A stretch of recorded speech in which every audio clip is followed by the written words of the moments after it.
Let's talk about why speed and efficiency matter then. Mountain Man Medical has name brand proven trauma medical supplies with a price match guarantee to ensure you get the right gear at the right price. Check them out at get-asp.com/mountain. All right, so the first thing that we need to do is we need to understand the critical nature of the visually quiet draw. There, oh, jeepers, look at me go.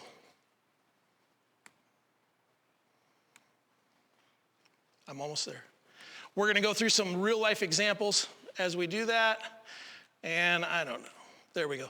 And we're gonna explore some of the techniques and the benefits of this stuff. So I don't know why this is not working.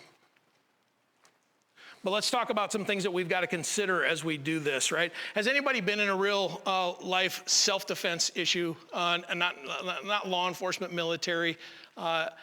Anybody ever had to sit through that? No? All right, then you're lucky, right? Those are a scary moment. There's some things that we have to consider when you do that, and one of them is human performance. Tenths of seconds count. You guys watched some videos just a little bit ago, and so that a lot of you did, and you're gonna watch some more here in just a few minutes. But tenths of seconds count. It's not seconds count. You know, the adage, you know, when seconds count, police are minutes away, that kind of one. No, tenths of seconds count. And the person that gets anatomically significant hits first typically wins. Not every time, but typically that's what we see win.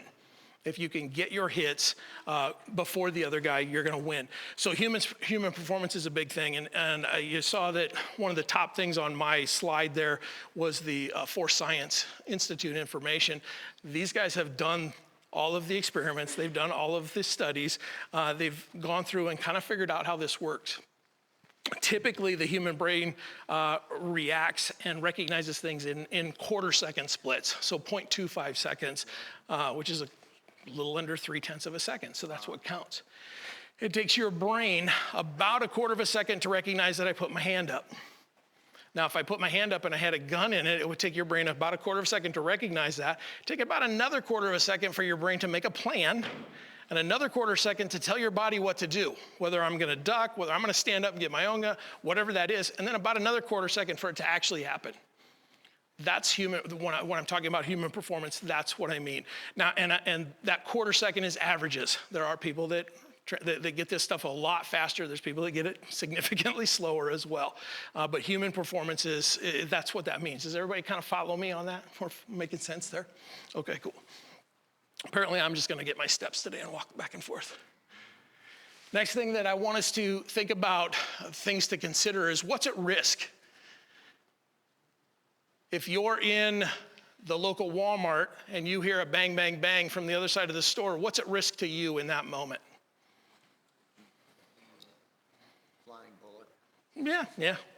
So it depends a little bit, right? Is one of your, are you there with a loved one? Are you there with, by yourself? You know, I think these are things that we talk about in our CCW classes a lot, is you've got to make your decisions before the action happens. Because if you're trying to make your decision as the action is happening, you're gonna fail. You're gonna lock up, you're gonna seize up, or you're gonna be way behind the 8 ball. So we got to think about what's at risk. Is it me, a loved one? Is it somebody that I'm gonna defend, right? I have a high special needs son. He is probably gonna outlive me, but he needs me around as long as possible. So I have trained to be able to defend him, my wife, our daughters, our grandkids. As much as I like some of you sitting here that I know, you get to go to the same amount of classes that I get to go to. So if I'm in the Walmart and I hear the bang from the other side, my math says, you know what, if nobody is here, I don't need to put my life at risk for everybody else that had the same opportunities that I do. Chances are I'm probably gonna go check things out because, you know, Gabe White talks about, if you've ever taken a Gabe White class, he talks about, if not me, who? You know, I've got a certain level of skills and set of skills, maybe I should use those. All of that comes into play, and it should come into play for you. But these are decisions you need to make now, probably while you're sitting here, or at least on your way home, to decide what action you're gonna take. The next thing that you're gonna talk about, I'm just gonna hit the button here and see what happens, is your math. Can you perform? When I talk about what your math is, that's what I'm talking about, is can you perform and do you know what it takes? You know, I think the average, at least male American, highly overestimates their quality of their performance, right? If you don't believe me, ask my wife. We think we're pretty good at these kind of things, right? And as it comes to self-defense, as it comes to shooting pistols or getting a pistol out and getting a shot on target quickly, what we find is people really overestimate what their skills are, and very rarely do they test those skills. Very rarely do they figure out what it's gonna, how fast can I actually get a shot on target?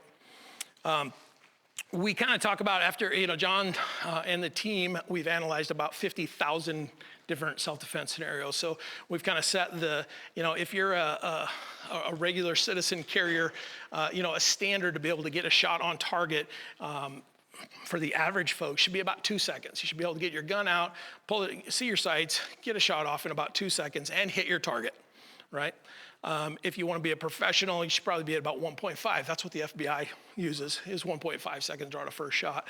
An extreme expert would be about 1 second. And there's some stuff that comes into play. And I think I've got a slide on that I'm going to come into here in just a minute. But if you don't know what your math is, and if you think that you've got a 1.5 second draw to first shot, but you actually have a 3 second draw to first shot, you're in trouble. Especially if you know what the go signals are. And I'll show you the go signals. John shared the go signals in his as well. But if they give you the back of their head, you have about 2 seconds and you're in the fight. That doesn't mean you win the fight. That's a big thing that I think people really got to pay attention to and really think through. It doesn't mean you win the fight. It means you're in the fight. If you've got a 2 second draw to first shot and they turn all the way around, you at least have a fighting chance. And they have threatened your life, so maybe you should fight. Again, your math, you got to figure out what your stuff is and what you can do to perform.